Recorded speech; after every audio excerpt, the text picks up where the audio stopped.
We just installed a whole new HVAC system here in our 1899 Queen Anne Victorian. One of the biggest challenges that homeowners have with new HVAC system, how do you put in all of the new systems but then hold on to the character? And it's usually having to do with your register vents.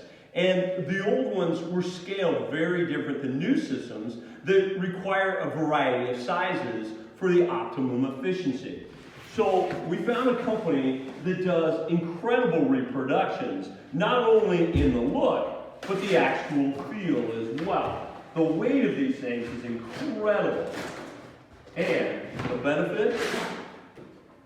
The reproductions of vintage cast bronze, iron, whatever finish you're looking for. And what would be considered a more normal opening for a venting system is dressed beautifully with something that looks 100% authentic. That is how you finish a historic home.